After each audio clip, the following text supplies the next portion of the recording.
If you think you know what's possible when it comes to deception, think again. Before you watch this, smash that subscribe button and drop a comment telling me if you trust a 16-year-old kid piloting your plane. Because what you're about to hear will make you question everything you thought you knew about identity, trust, and the art of the con. Let's dive in. December 24th, 1964, New York City. The FBI field office was supposed to be winding down for Christmas Eve, but Special Agent Joseph Shea sat at his desk staring at a file that made no sense. Forged checks were appearing across the eastern seaboard at an alarming rate. Hundreds of them. Thousands of dollars disappearing from banks, airlines, hotels. But here's what made his blood run cold. The handwriting analysis suggested they were all created by the same person. The checks were perfect. Too perfect. The paper stock matched legitimate Pan Am Airways checks down to the watermark.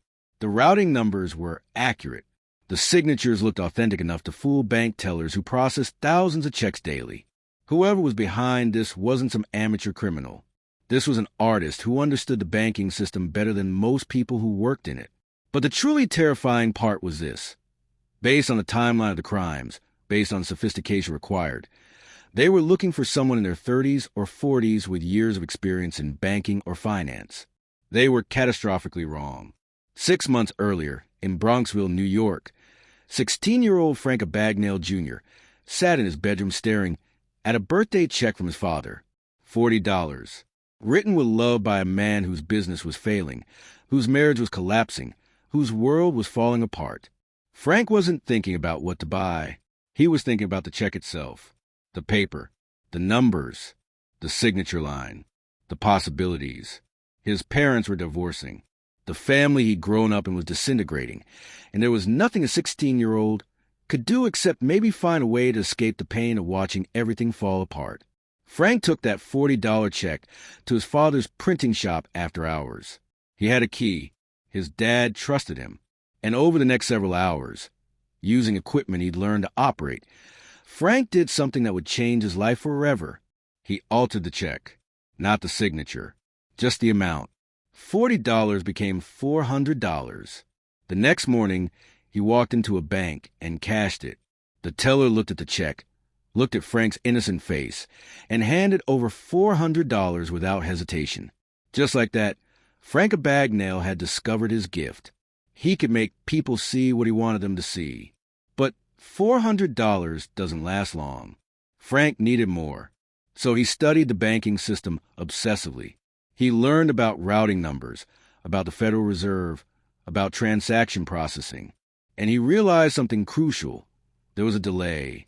A check deposited on Friday wouldn't clear until the following week. If he could create enough checks and deposit them in enough different accounts, he could stay ahead of the system indefinitely. Within weeks, Frank had opened accounts at multiple banks using fake identification he created with shocking skill. He was depositing forged checks and withdrawing cash before banks realized the checks were worthless. But a 16-year-old kid cashing large checks drew attention.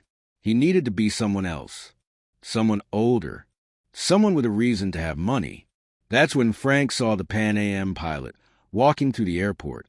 The uniform, the respect, the way everyone treated him like he was important, trustworthy, beyond suspicion. Frank had an idea that was either brilliant or insane. He ordered a Pan Am pilot's uniform from a supply company, claiming it was a retirement gift for his father.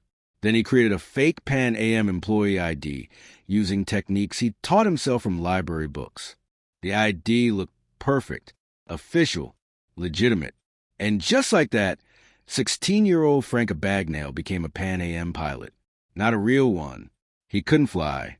But he looked like one, acted like one, carried himself with the confidence of someone who belonged in that uniform. And everywhere he went, people believed him. He would walk into banks wearing that uniform, cash his forged checks, and walk out with thousands of dollars. Bank employees saw the uniform and never questioned him. A Pan Am pilot cashing a check was normal, expected, beyond suspicion. Frank wasn't just cashing checks. He was learning. Every interaction refined his technique. Every successful con made him bolder. By the time the FBI realized they were looking for a teenager, Frank Abagnale had already cashed over $40,000 in forged checks. He was living in hotels, eating in expensive restaurants, dating college girls who believed he was a 26-year-old airline pilot. He had created an entirely new identity, and he was living it so convincingly that even he sometimes forgot who he really was. Special Agent Shea finally got his break when a bank teller in Miami noticed something odd about a check. The magnetic ink was slightly off. She called the FBI. Shea flew down immediately, interviewed her, examined the check, and felt his stomach drop when she described the person who had cashed it. He was young, she said. Really young, maybe early 20s, wearing a pilot's uniform. Very polite, very professional. Shea looked at the check again and realized they'd been hunting the wrong profile entirely. This wasn't a middle-aged professional. This was someone young, dangerously young, and apparently unstoppable. He put out alerts to every FBI field office. Be on the lookout for a young male, possibly posing as a Pan Am pilot, cashing forged checks. But even as he sent the alerts, Shea knew they were already behind. What Shea didn't know was that Frank Abagnale was about to escalate in ways that would make check fraud look like child's play. Because Frank had discovered something. If people believe you were a pilot, they believe you were anything. Frank Abagnale stood in the cockpit of a Pan Am 707, watching the real pilots prepare for takeoff from Los Angeles to Miami. He wasn't supposed to be there. He couldn't fly a plane. He had no training, no license, no business being anywhere near the controls of an aircraft carrying over 100 passengers. But nobody questioned him because he looked like he belonged. He had discovered something called deadheading, a practice where off-duty pilots could ride in the cockpit jump seat to get from one city to another. All he had to do was show up at the gate in his uniform, flash his fake ID, and ask politely if there was room in the cockpit. The answer was always yes. Why wouldn't it be? He was a fellow pilot, part of the brotherhood, trusted. During those flights, Frank would listen carefully to the real pilots. He learned their language, their procedures, their casual conversations about routes and weather and aircraft systems. He absorbed it all like a sponge, filing away every detail for future use. He was building character, and the character had to be perfect. But Frank's ambitions were growing beyond check fraud and free flights. He needed a bigger score, a way to make serious money without constantly running from city to city staying ahead of the banks. And then he had another audacious idea. If people believed he was a pilot, maybe they believed he was a doctor. In Atlanta, Frank rented an apartment in a complex where several real doctors lived.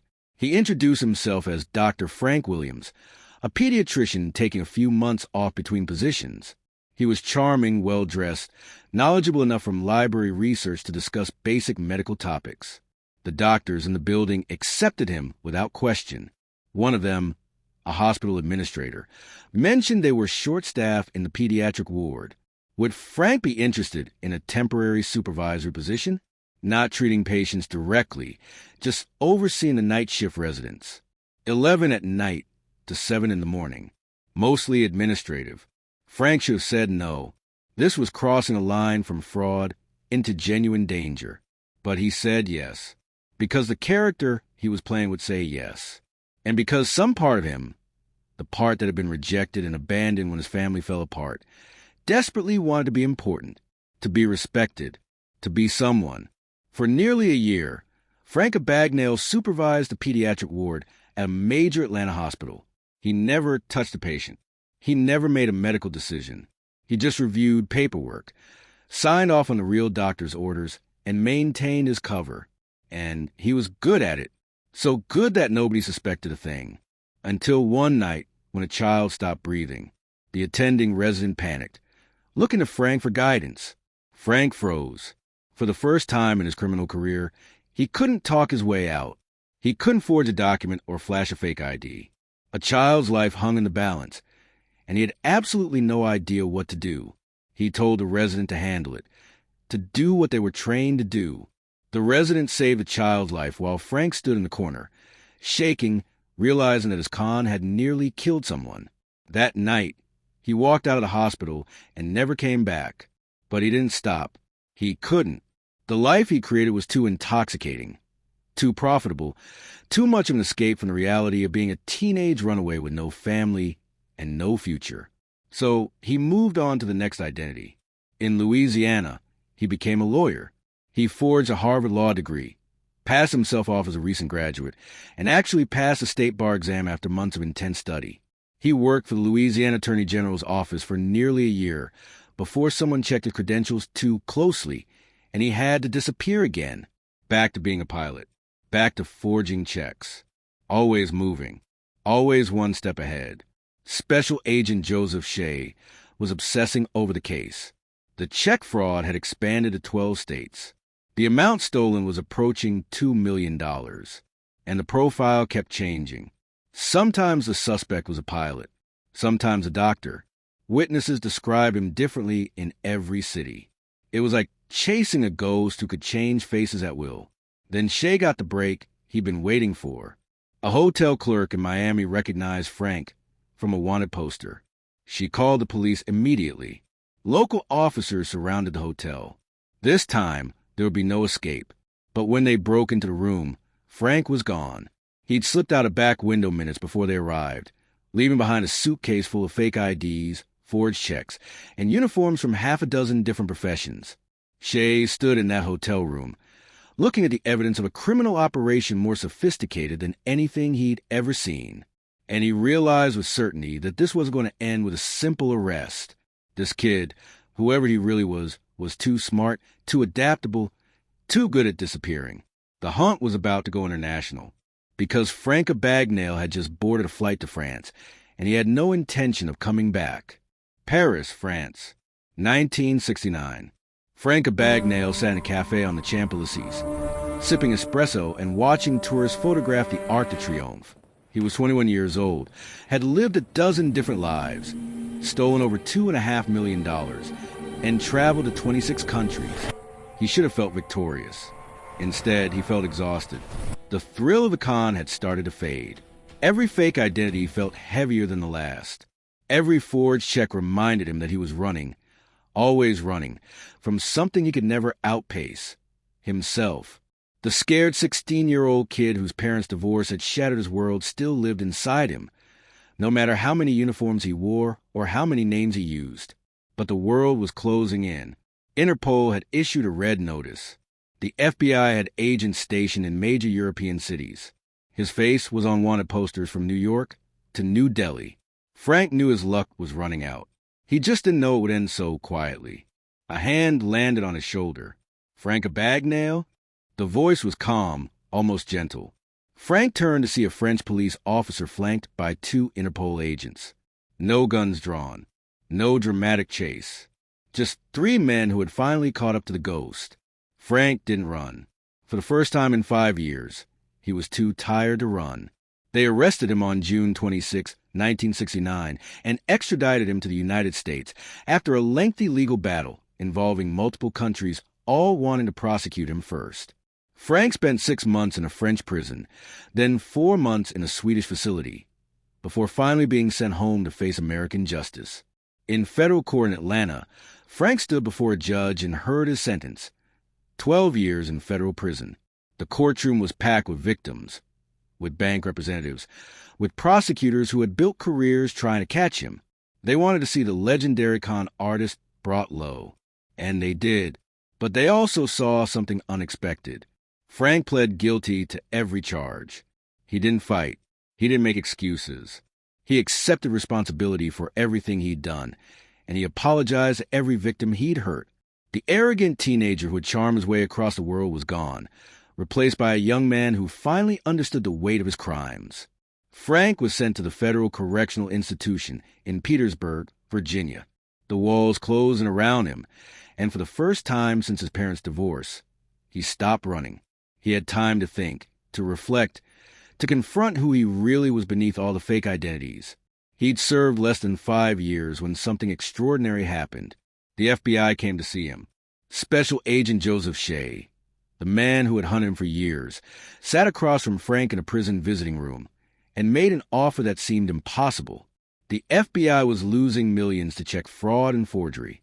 Criminals were using techniques that law enforcement didn't understand. The banks were hemorrhaging money, and the agents tasked with stopping it were overwhelmed. "We need someone who thinks like a criminal," Shay said. "Someone who knows every trick, every angle, every vulnerability in the system. We need you." Frank stared at him in disbelief. "You want me to help you catch people like me?" "I want you to help us prevent the crimes before they happen. Teach us how you did it. Show us the weaknesses we can't see. Work for us instead of against us."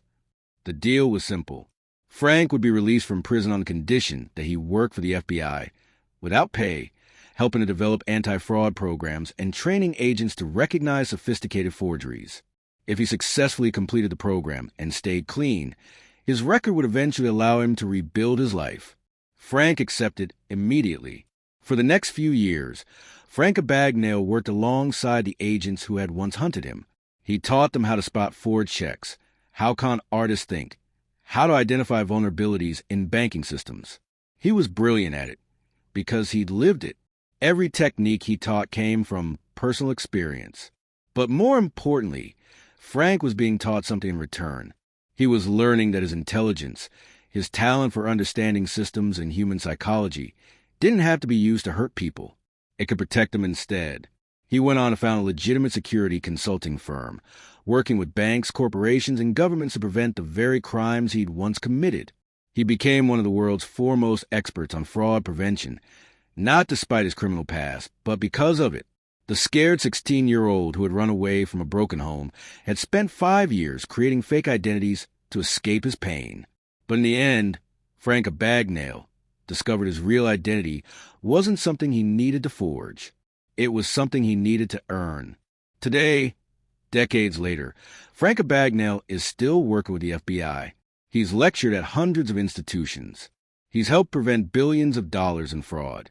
He's become living proof that redemption is possible, that the skills used for destruction can be redirected toward protection.